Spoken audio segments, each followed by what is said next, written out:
The medical station orbiting Earth's moon had always been a symbol of hope. Dr. Sarah Chen watched through the observation deck as another transport ship docked, carrying wounded soldiers from the outer colonies. The war with the Zephyrian Empire had been raging for 3 years, and Earth's medical facilities had become the backbone of the human resistance. "Another batch coming in," her colleague Dr. Marcus Webb said, joining her at the window. His once pristine white coat now bore permanent stains from countless emergency surgeries. "Looks like heavy casualties this time." Sarah nodded grimly. The Zephyrians were ruthless, their bioweapons causing injuries that challenged even Earth's most advanced medical technology.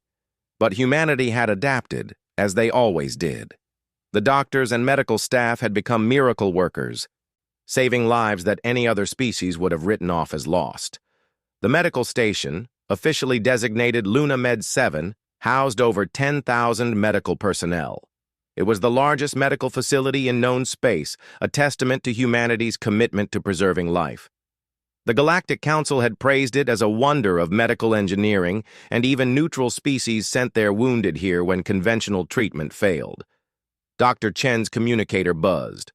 "All senior medical staff to the command center. Priority Alpha." Sarah exchanged worried glances with Marcus. Priority Alpha meant only one thing: a major development in the war. They hurried through the corridors, passing nurses and technicians rushing to prepare for the incoming casualties. The command center was packed with the station's senior staff. Admiral Harrison, the military liaison, stood before a massive holographic display showing the solar system. Red dots marked Zephyrian fleet positions, and they were uncomfortably close to Earth. "Ladies and gentlemen," Admiral Harrison began, his weathered face grave, "intelligence has confirmed that the Zephyrians are planning a major offensive.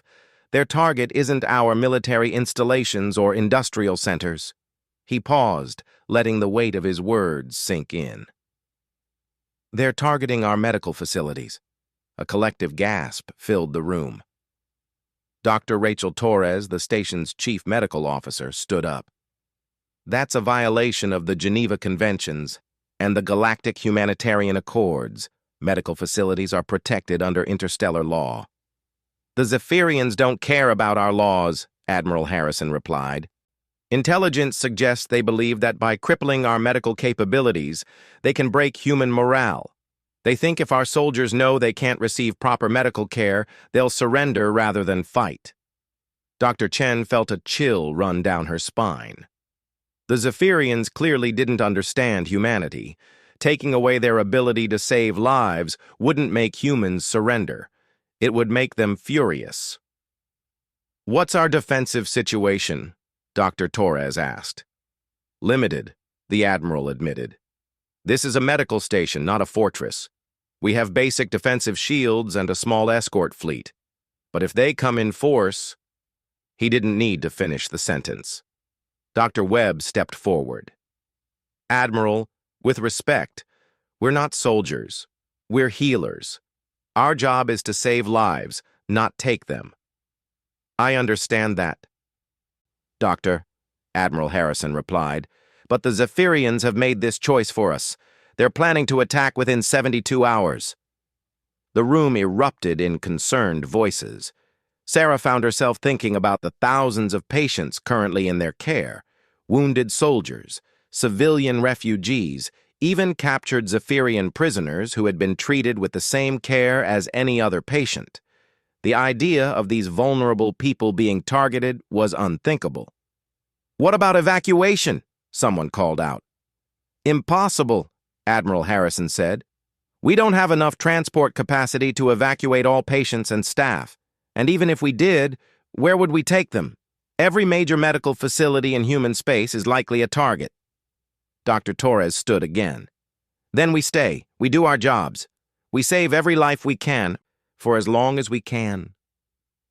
As the meeting dispersed, Sarah found herself walking to the restricted section of the station. Few people knew about the research conducted in these heavily secured laboratories. She placed her palm on the biometric scanner and stepped through the reinforced doors. The laboratory was sterile and quiet, a stark contrast to the busy medical wards above. Dr. Elizabeth Reaper, the station's chief of advanced research, looked up from her workstation. Her silver hair was pulled back severely, and her pale blue eyes held an intensity that made some people uncomfortable. "Sarah," Dr. Reaper said, not looking up from her microscope. "I heard about the Admiral's announcement, 72 hours. Liz, we need to talk about the project," Sarah said, glancing around nervously. "If the Zephyrians attack, the Reapers aren't ready," Dr. Reaper said firmly. "The trials are incomplete. The ethical reviews haven't been finalized. The psychological profiles are still being analyzed." Sarah moved closer. "Liz, they're going to attack a medical station. They're going to kill doctors, nurses, patients, people who dedicated their lives to saving others." Dr. Reaper finally looked up, and Sarah saw something dangerous flickering in her eyes. "You think I should release them?" The Reaper Project had been Dr. Elizabeth Reaper's life work for the past decade. Officially, it didn't exist. Unofficially, it was humanity's darkest secret. The project had begun as a medical initiative, an attempt to create the perfect combat medic, soldiers who could heal themselves and others in the field, extending human endurance and survival capabilities beyond normal limits. But somewhere along the way, the project had evolved. The test subjects weren't just enhanced medics anymore. They were something else entirely.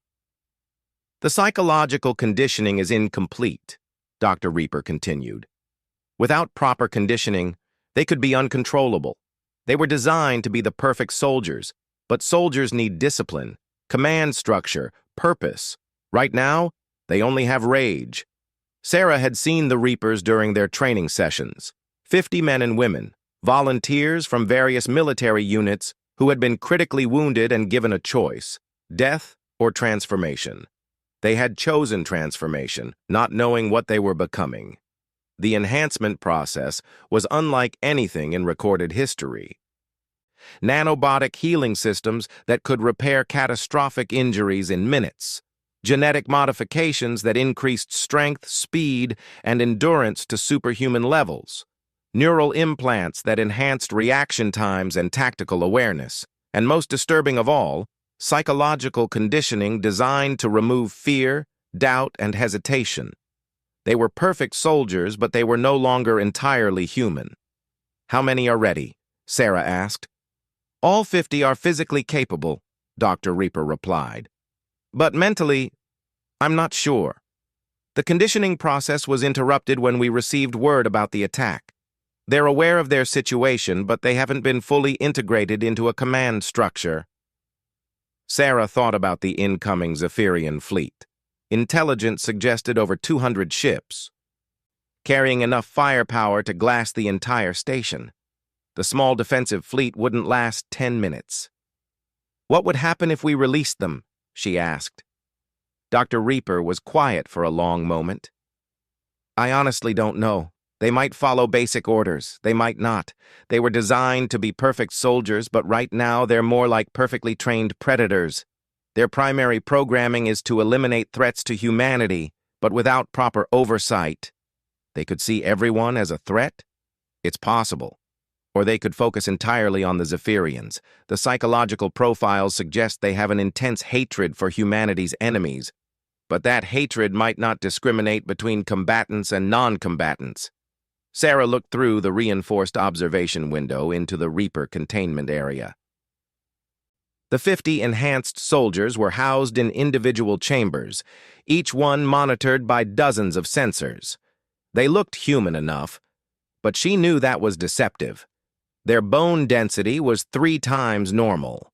Their muscle fibers had been replaced with synthetic alternatives that were exponentially stronger. Their nervous systems had been rewired to process information faster than any baseline human could imagine. And their minds had been shaped into weapons.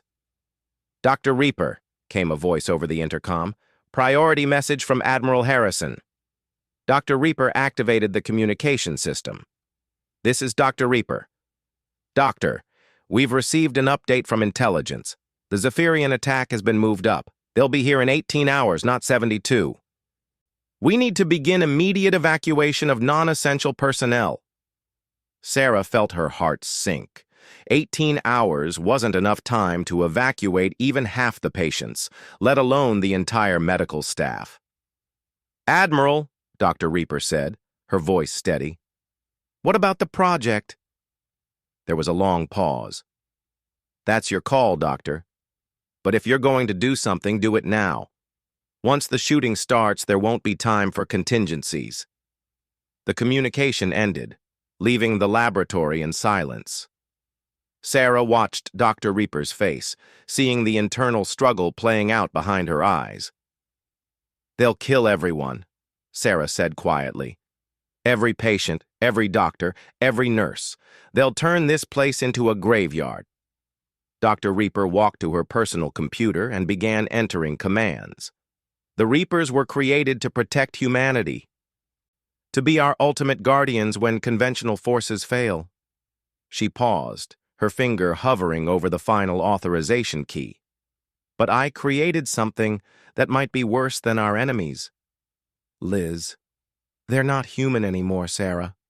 I took 50 good people and turned them into living weapons. I told myself it was for the greater good, that they would save humanity. But what if I just created 50 monsters? Sarah moved to stand beside her friend. What if you created 50 heroes? Dr. Reaper looked at the security feeds showing the Reaper containment area. The enhanced soldiers were awake, standing motionless in their chambers. They knew something was happening. Their enhanced senses could probably detect the increased activity throughout the station. If I do this, Dr. Reaper said, there's no going back. Once they're released, I won't be able to control them. They'll do what they think is necessary to protect humanity, regardless of the consequences. And if you don't do this, everyone on this station dies anyway, Sarah pointed out. Dr. Reaper closed her eyes and pressed the authorization key. Alarms immediately began sounding in the containment area. The chamber doors started cycling open. Through the observation window, Sarah watched as 50 enhanced humans stepped out of their chambers. They moved with predatory grace, their enhanced senses immediately scanning their environment. One of them, a tall man with scars covering half his face, looked directly at the observation window. Even through the reinforced glass, Sarah felt the intensity of his gaze. Reaper Unit Alpha, Dr. Reaper spoke into the intercom. This is Dr. Elizabeth Reaper. You are hereby activated under Emergency Protocol 7. The Zephyrian Empire is planning an attack on this medical facility. Your mission is to protect the patients and medical staff by any means necessary.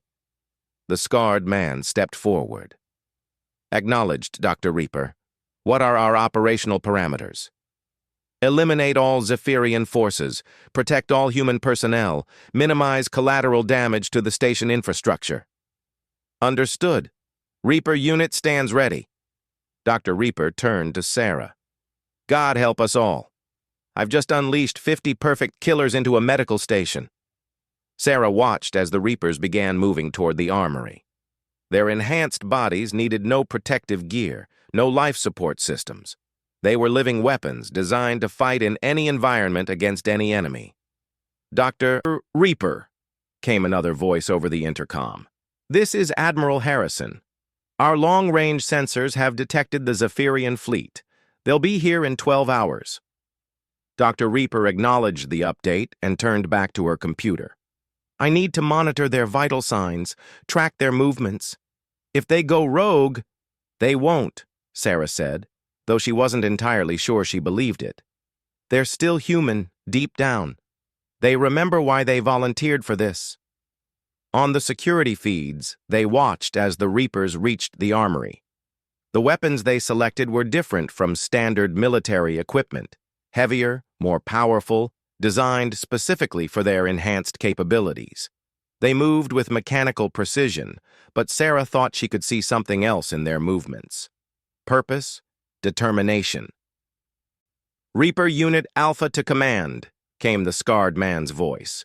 "We're detecting elevated stress levels among the medical staff.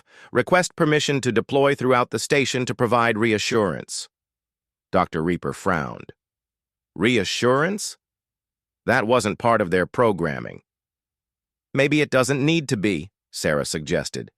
"Maybe that's the part of them that's still human." "Granted," Dr. Reaper replied into the intercom. "Maintain low profile. Avoid causing additional panic among patients." As the Reapers dispersed throughout the station, Sarah felt a strange mixture of hope and dread. They had just unleashed humanity's most dangerous secret weapon. In 12 hours, they would discover whether she had saved them all or doomed them. The war was about to take a very dark turn. The Zephyrian battleship Endless Void cut through space like a dagger of death. Admiral Kethvar stood on the bridge, his 4 arms crossed behind his back as he watched the human medical station grow larger on the view screen. His purple skin gleamed under the bridge lighting, and his 6 eyes reflected cold satisfaction. "Admiral," his tactical officer reported, "the human station appears to be evacuating non-essential personnel. We're detecting numerous small transport ships leaving the facility." "Let them run," Kethvar said with contempt. "The ones who flee are not our concern. We want the medical staff, the ones who dare to heal our enemies and send them back into battle against us." The Zephyrian Empire had been fighting humans for 3 years, and they had learned to respect their enemies' stubborn refusal to surrender. But they had also identified humanity's greatest weakness, their obsession with preserving life. While Zephyrian warriors welcomed death in battle, humans went to extraordinary lengths to save even mortally wounded soldiers. "Sir, we're receiving a transmission from the human station," the communications officer announced. "Put it through," Kethvar ordered. The image of a human female appeared on the screen. She wore the white coat of a medical officer, and her expression was stern but unafraid. "This is Dr. Rachel Torres, Chief Medical Officer of LunaMed 7. You are approaching a clearly marked medical facility in violation of interstellar humanitarian law. I demand that you change course immediately." Kethvar laughed, a sound like grinding metal. "Human doctor, your laws mean nothing to us. You have spent 3 years healing our enemies and sending them back to kill our warriors. Today, that ends. Admiral, we are treating wounded from all sides of this conflict, including Zephyrian prisoners of war. We are neutral healers, not military targets." "There is no neutrality in war," Kethvar replied. "You heal human soldiers to fight again. You develop medical technologies that make them harder to kill. You are as much our enemy as any warrior." Dr. Torres' expression hardened. "Then you're about to make a very serious mistake." The transmission ended. Kethvar turned to his weapons officer. "Charge all plasma cannons. Target their medical bays first. I want their patients to die slowly so the doctors can watch." On LunaMed 7, the evacuation was proceeding as quickly as possible, but it wasn't nearly fast enough. Dr. Sarah Chen worked frantically to prepare the most critical patients for transport, knowing that many would have to stay behind. The transportable life support systems were limited, and moving some patients would be more dangerous than leaving them in place. "Status report," Admiral Harrison's voice came over the comm system. "We've evacuated about 30% of non-essential personnel," came the reply from the dockmaster. "But the patients, we can't move most of them safely." Sarah looked around the critical care ward. Hundreds of patients lay connected to life support systems, artificial organs, and regeneration chambers. Moving them would kill more surely than leaving them behind. "Reaper Unit Alpha," she called into her communicator. "What's your status?" "All units deployed throughout the station," came the scarred man's voice. His name, she had learned, was Marcus Chen, no relation despite the shared surname. "We're ready for combat." Sarah made her way to the observation deck where she had been when this nightmare began. Through the reinforced windows, she could see the Zephyrian fleet approaching. Over 200 ships ranging from massive battleships to smaller attack craft. The human defensive fleet, 12 ships in total, looked pathetically small in comparison. "Dr. Chen," came Dr. Reaper's voice over her communicator. "I'm tracking all 50 Reapers. Their vital signs are elevated but stable. They're positioned throughout the station, focusing on the medical wards and critical infrastructure." "How are they mentally?" "Hard to say. Their brain activity is intense but organized. They're not showing signs of the berserker rage I was afraid of. If anything, they seem focused." Sarah watched as the first wave of Zephyrian fighters broke away from the main fleet. The human defensive ships moved to intercept, their weapons blazing. Space lit up with the brilliant flashes of energy weapons and the explosion of destroyed vessels. The human ships fought bravely, but they were vastly outnumbered. One by one, they were destroyed or forced to retreat. Within 20 minutes, the Zephyrian fleet had clear access to the medical station. "All personnel to emergency stations," Admiral Harrison announced. "Prepare for boarding actions." Sarah felt the station shudder as the first Zephyrian plasma bolts struck the outer hull. The defensive shields held, but she knew they wouldn't last long against sustained bombardment. "Reaper Unit Alpha to all units," Marcus Chen's voice came over the comm. "Enemy contact imminent. Remember your mission. Protect the patients and medical staff. Show no mercy to the enemy." "Acknowledged," came the responses from 49 other enhanced soldiers. The Zephyrian assault began with precision bombing of the station's defensive systems. They weren't trying to destroy the facility quickly. They wanted to board it, to kill the medical staff personally. Sarah watched in horror as sections of the outer hull were breached, atmosphere venting into space. Then the real attack began. Zephyrian boarding pods slammed into the station's hull, cutting through the metal like hot knives through butter. From each pod emerged a squad of Zephyrian warriors, tall, purple-skinned aliens in advanced combat armor, carrying weapons designed to cause maximum pain before death. The first boarding party entered through a breach in Section C, a supply area near the main medical wards. They moved with military precision, expecting to encounter panicked medical staff and wounded humans. Instead, they found Marcus Chen waiting for them. The enhanced human stood motionless in the corridor, wearing no armor, carrying a single plasma rifle. To Zephyrian eyes, he looked like just another human soldier, until they tried to kill him. The first Zephyrian warrior raised his weapon and fired. Marcus moved faster than any baseline human could, the enhanced neural implants in his brain processing information and controlling his body with superhuman speed. He dove to the side, the plasma bolt missing him by inches, and returned fire.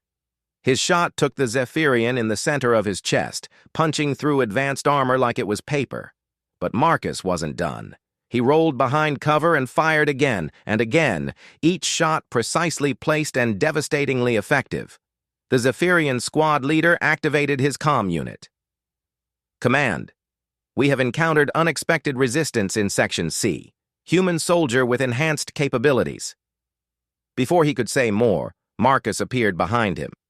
The enhanced human moved like a ghost, his modified body allowing him to leap impossible distances and strike with inhuman force. His combat knife, a monomolecular blade designed specifically for the Reapers, sliced through the squad leader's armor and into his vital organs. In less than 2 minutes, the entire Zephyrian boarding party was dead. But that was just the beginning.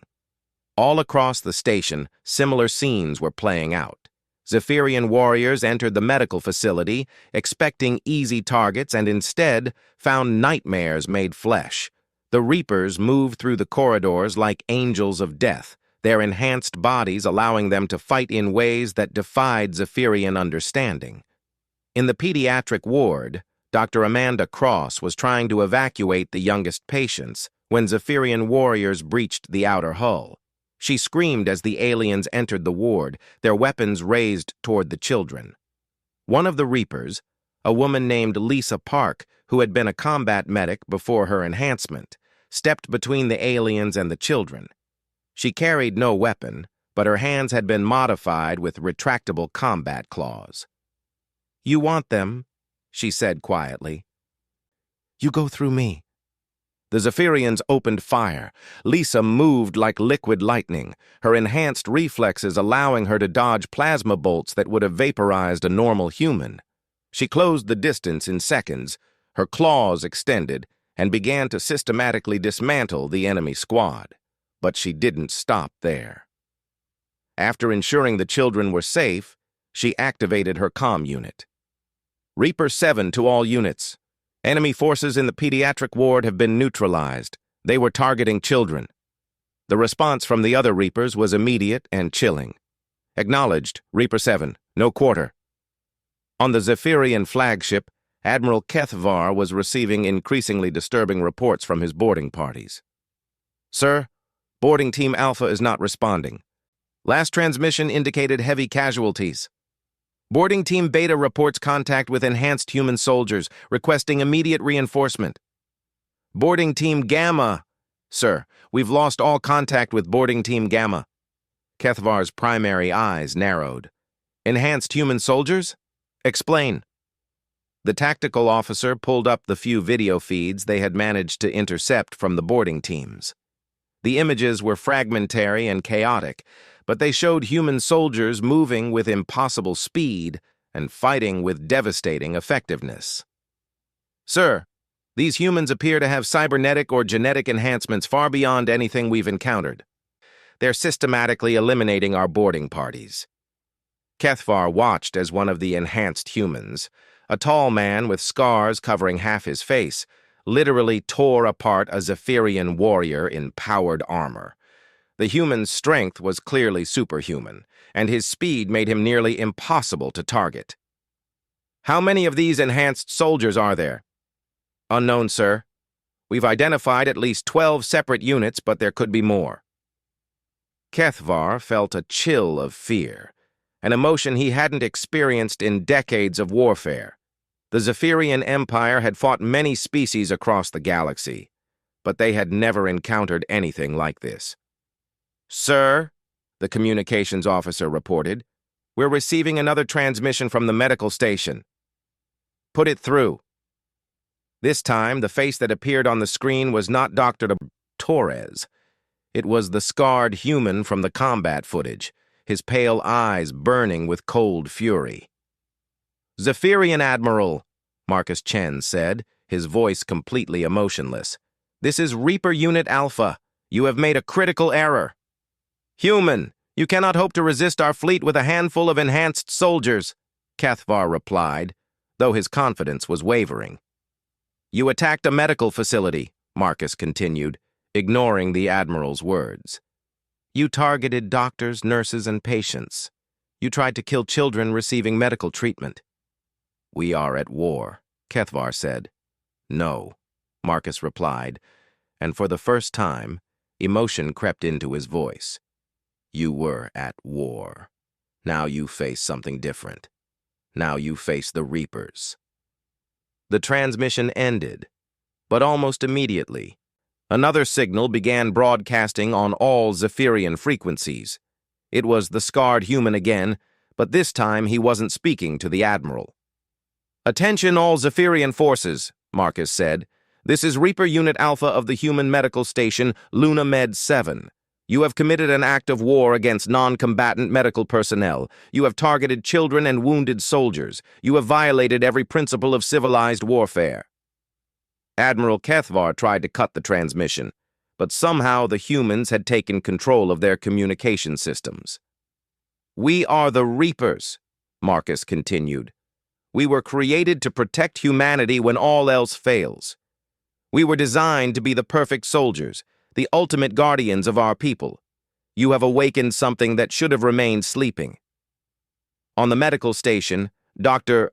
Reaper watched her creations work with a mixture of pride and horror. The Reapers were performing exactly as designed. They were eliminating threats to humanity with ruthless efficiency, but they were also something more. Sarah, she called over the comm. Are you seeing this? The Zephyrians, Sarah replied. They're being slaughtered. No, not that. Look at the medical data I'm sending you.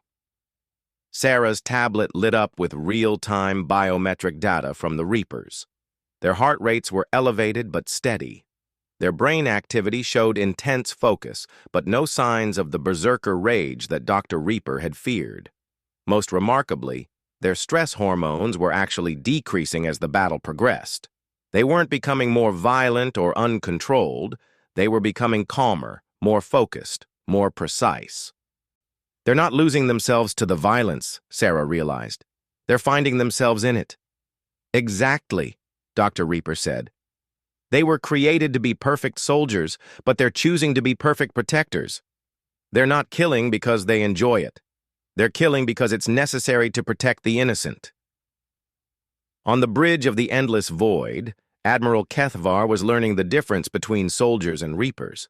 His boarding parties had been elite warriors, veterans of a dozen campaigns, but they were being systematically eliminated by an enemy that seemed to anticipate their every move. Sir, we've lost contact with over half our boarding teams, the tactical officer reported. The remaining teams are requesting immediate extraction. Negative, Kethvar said through clenched teeth. Continue the assault. Deploy the heavy combat units. Sir, with respect, the heavy combat units were designed for ship-to-ship boarding actions. In the confined spaces of the medical station, deploy them! Kethvar roared. The heavy combat units were Zephyrian super soldiers, genetically enhanced warriors in powered armor who stood nearly 3 meters tall. They were the Empire's answer to heavily fortified positions, designed to smash through any defense. 6 heavy units breached the medical station's main hull and began advancing toward the central medical complex. Their armor was nearly impervious to small arms fire, and their weapons could punch through meter-thick steel. They encountered their first Reaper in the main corridor leading to the critical care ward. It was Marcus Chen, standing alone in the middle of the hallway. He had discarded his plasma rifle and now held only a pair of monomolecular combat knives. One human, the heavy unit leader reported to his squad. Enhanced, but still just one. They opened fire with their heavy plasma cannons. Marcus moved like smoke, flowing around the energy beams with impossible grace. His enhanced body allowed him to leap off the walls and ceiling, using the confined space of the corridor to his advantage rather than being trapped by it. He landed on the first heavy unit's shoulders and drove both knives into the gaps in its armor. The Zephyrian warrior tried to grab him, but Marcus was already gone, flowing to the next target like liquid death. Within minutes, all 6 heavy units were down. Marcus stood in the corridor, barely breathing hard, his scarred face expressionless. Reaper Alpha to all units, he said into his comm. Heavy resistance eliminated. Continue protecting the patients. Admiral Kethvar watched the destruction of his heavy units with growing desperation. These enhanced humans were unlike anything the Zephyrian Empire had ever encountered. They fought with the precision of machines, but the adaptability of living beings. They showed no fear, no hesitation, no mercy. Sir, his aide said quietly, perhaps we should withdraw, regroup and— No, Kethvar said firmly. We commit everything, every warrior, every ship. These humans cannot be allowed to survive. But even as he gave the order, Admiral Kethvar suspected that he had already lost. The humans had released something terrible to protect their medical station, something that would haunt Zephyrian nightmares for generations to come. The Reapers were free, and they would show no mercy to those who threatened the innocent. The battle for Luna Med 7 entered its final phase as Admiral Kethvar committed his entire fleet to the assault. Every remaining Zephyrian warrior was launched toward the medical station in a desperate attempt to overwhelm the defenders through sheer numbers. Dr. Sarah Chen watched from the command center as wave after wave of boarding pods crashed into the station's hull. The structural integrity warnings were constant now, red lights flashing throughout the facility. But somehow, impossibly, the Reapers continued to hold their positions. "Casualty report," Admiral Harrison called out. "0 human casualties," came the reply from the medical coordinator. "All patients secure. All medical staff accounted for." "Zephyrian casualties?" The silence stretched for several seconds before the response came. "Over 800 confirmed eliminated. Unknown number wounded and retreating."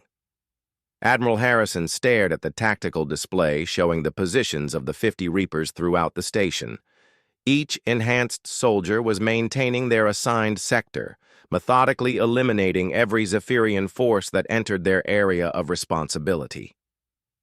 "My God," he whispered, "they're not just winning, they're hunting."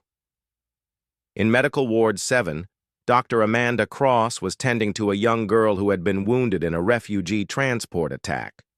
The child was finally stable, her injuries healing thanks to Earth's advanced medical technology. Dr. Cross had been so focused on her patient that she hadn't noticed the 3 Zephyrian warriors who had breached the ward's outer hull. The aliens moved silently through the medical bay, their weapons trained on the defenseless patients. They had learned to fear the enhanced human soldiers, but they believed they could complete their mission if they moved quickly enough. They were wrong. Reaper Unit 17 materialized from the shadows like a living nightmare. The enhanced soldier had been a sniper before his transformation, and his augmented reflexes and sensory systems made him nearly invisible when he chose to be. The first Zephyrian died before he knew he was under attack. The second managed to turn toward the threat but never had time to raise his weapon.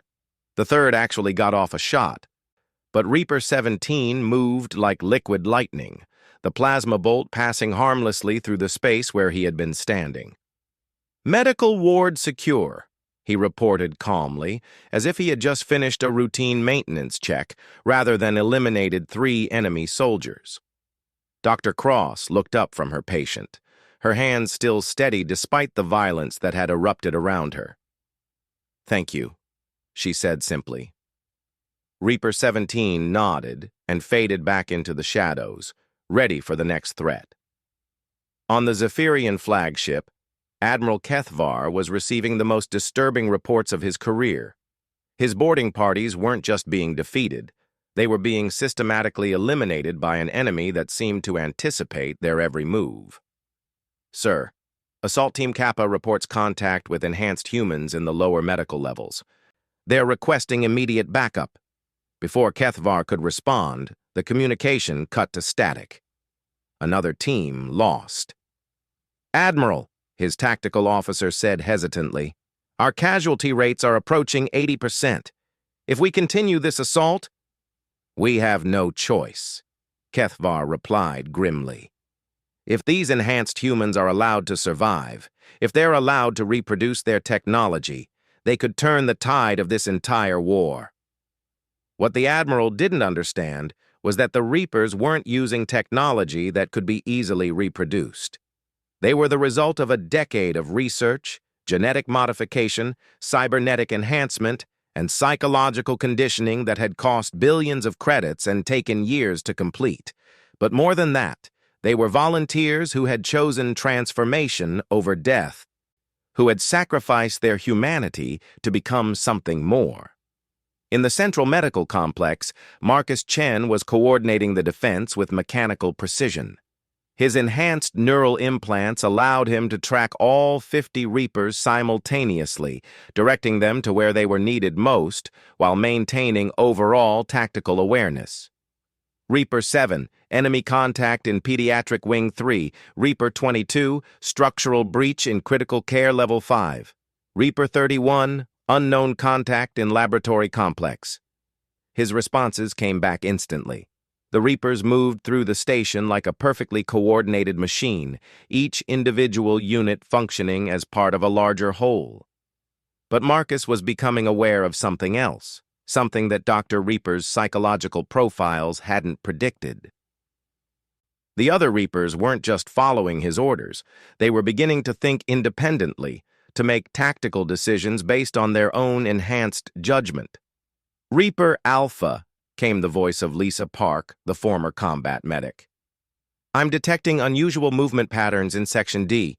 The Zephyrians are avoiding direct confrontation and attempting to reach the main power generators." Marcus processed this information instantly.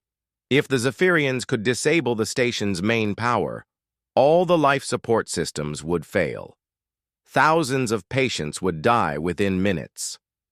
"All units, Priority Alpha," he announced.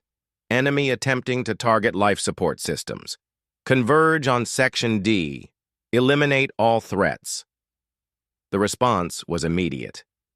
20 Reapers began moving toward Section D, their enhanced bodies allowing them to traverse the station's corridors at superhuman speed. Dr. Reaper watched the tactical display with growing amazement. "Sarah, are you seeing this? They're not just following orders anymore. They're thinking strategically, adapting to the enemy's tactics in real time." "Is that good or bad?" Sarah asked. "I honestly don't know. This level of independent tactical thinking wasn't part of their original programming. They're evolving beyond my design parameters." In Section D, the Zephyrian Special Operations Team had indeed reached the main power generators. These were elite soldiers, trained for sabotage missions rather than direct combat. They had avoided the enhanced humans by using stealth technology and careful route planning. But they hadn't counted on the Reaper's enhanced sensory capabilities. Reaper Unit 9 detected them first, not through sight, but through the electromagnetic signatures of their stealth generators. Her enhanced hearing picked up the subtle vibrations of their movement, and her modified nervous system processed this information faster than any baseline human could think. "Contact," she reported, her voice eerily calm. 12 enemy stealth operatives in the power generation chamber." The Zephyrian team leader heard the announcement through his intercepted communications and felt his blood turn to ice. They had been detected despite their best stealth technology. "Scatter," he ordered. "Complete the mission." But it was too late. The Reapers were already moving. They flowed into the power generation chamber like a tide of death. Their enhanced reflexes allowed them to track the stealth-equipped Zephyrians despite their technological advantages. Within seconds, the chamber became a killing ground. The Zephyrian Special Operations Team had been trained to fight in any environment against any enemy, but they had never faced anything like the Reapers. These enhanced humans moved like ghosts, struck like lightning, and showed no mercy whatsoever. In less than 3 minutes, the entire sabotage team was eliminated. "Section D secure," reported Reaper 9. "Power generators undamaged. All threats neutralized." Admiral Kethvar received the news of his Special Operations Team's failure with a mixture of rage and growing fear. Every elite unit he deployed against the medical station was being systematically destroyed by these enhanced humans. "Sir," his communications officer announced, "we're receiving another transmission from the human station." The image that appeared on the view screen was Dr. Rachel Torres again, but she looked different now. Where before she had seemed concerned but defiant, now she appeared coldly furious. "Admiral Kethvar," she said, "this is your final warning. Withdraw your forces immediately or face the consequences." Kethvar laughed bitterly. "Human doctor, your enhanced soldiers may have eliminated my boarding parties, but I still have over 100 ships. I can reduce your station to scrap metal from here." "I wasn't talking about the station's defenses," Dr. Torres replied. "I was talking about the Reapers." Before Kethvar could ask what she meant, the transmission cut to a new feed. This one showed the medical station's docking bays, where something impossible was happening. The enhanced human soldiers were boarding small attack craft. "That's impossible," Kethvar's tactical officer said. "Those ships don't have life support systems. No human can survive in space without proper protection." But the Reapers weren't baseline humans anymore. Their enhanced physiology allowed them to survive in the vacuum of space for limited periods. Their cybernetic implants could regulate their internal systems without external life support. They were taking the fight to the Zephyrian fleet. Marcus Chen piloted the lead attack craft with inhuman precision. His enhanced neural implants interfaced directly with the ship's systems, allowing him to control it as if it were an extension of his own body. Behind him, 9 other Reapers prepared for what would be the first space-based combat operation in their unit's history. "All units, remember your mission," Marcus announced over the comm. "We are not here to destroy ships. We are here to eliminate the threat to the medical station, minimize damage to infrastructure, maximize elimination of hostile personnel." The Reaper attack craft moved through space like hunting predators.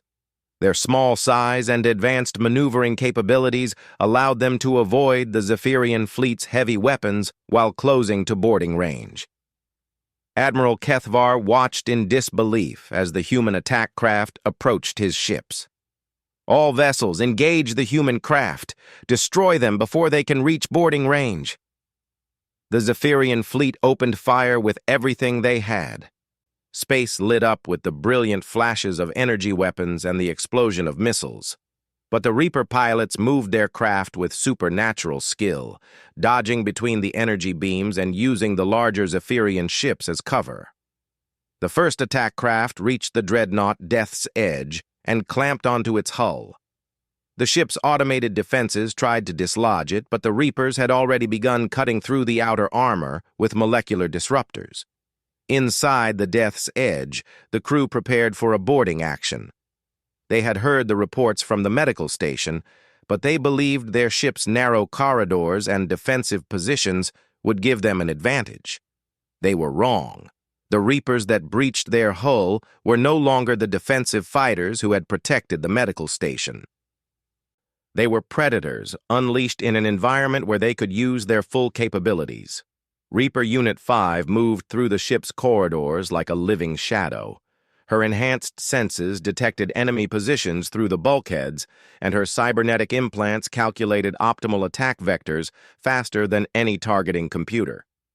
She eliminated 17 crew members in less than 2 minutes without taking a single hit. But the Reapers weren't just killing randomly.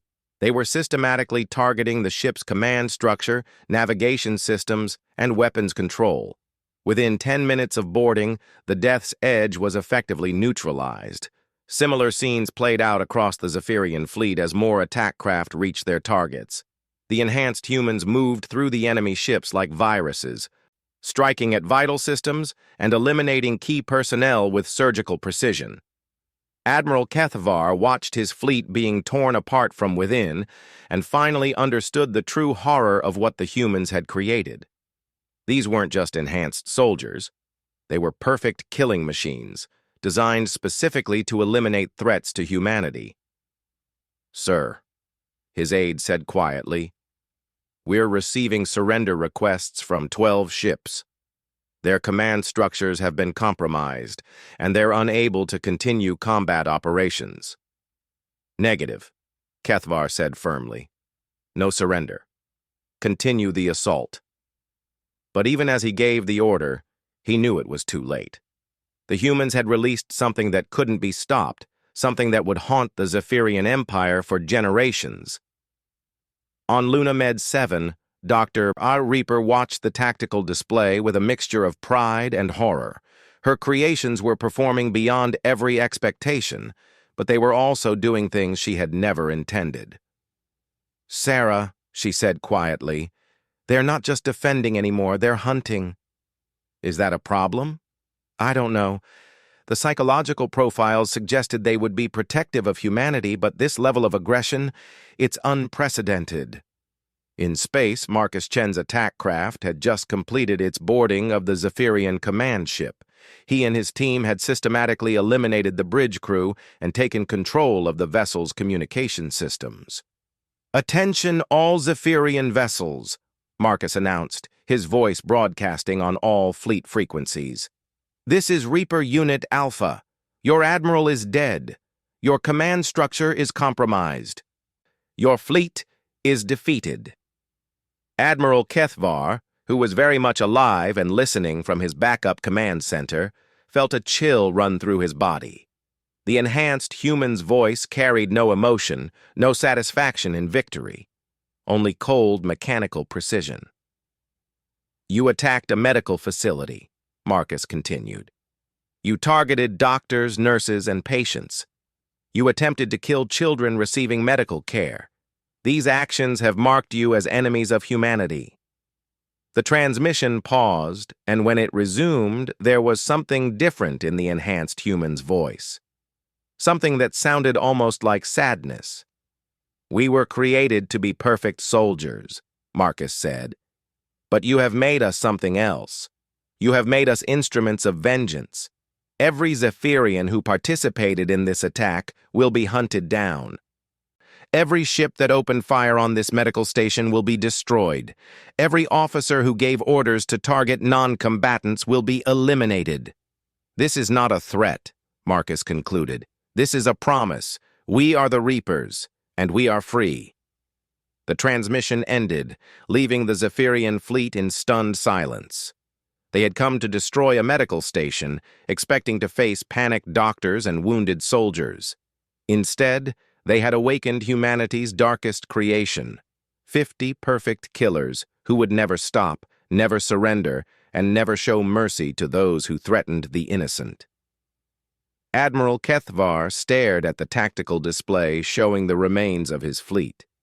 Over half his ships were either destroyed or compromised. His boarding parties were gone, his special operations teams eliminated, and now these enhanced humans were hunting his remaining vessels. "Sir," his communications officer said hesitantly, "we're receiving reports from across the fleet. The enhanced humans they're moving from ship to ship, sir. They're systematically eliminating our entire force." Kethvar closed his primary eyes in defeat. The Zephyrian Empire had made a terrible mistake. They had attacked the one thing humans held most sacred, their healers. And in doing so, they had unleashed something that would change the course of the war forever. The Reapers were free, and the galaxy would never be the same. Dr. Sarah Chen stood on the observation deck of Lunamed 7, watching as the last Zephyrian ships fled into hyperspace. The battle was over, but she knew this was just the beginning. Humanity had revealed its greatest secret, and there would be consequences. "Dr. Chen," came Marcus's voice over the comm, "all enemy forces have been eliminated or driven off. The medical station is secure." "Thank you," Sarah replied. "All of you. You saved thousands of lives today." "We did what we were created to do," Marcus said. "But now we need to discuss what happens next." Sarah knew what he meant. The Reapers had tasted battle, had proven their capabilities against humanity's enemies. They would never be content to simply sit in storage, waiting for the next crisis. They were free now, and they would choose their own destiny. The question was whether humanity was ready for what they might become. In the depths of space, the surviving Zephyrian ships carried word back to the Empire about humanity's new guardians. The medical station attack had failed catastrophically, but it had revealed something far more important. Humans had created the perfect soldiers, and those soldiers were now loose in the galaxy. The war was about to change dramatically, and the Zephyrian Empire was no longer certain they could win.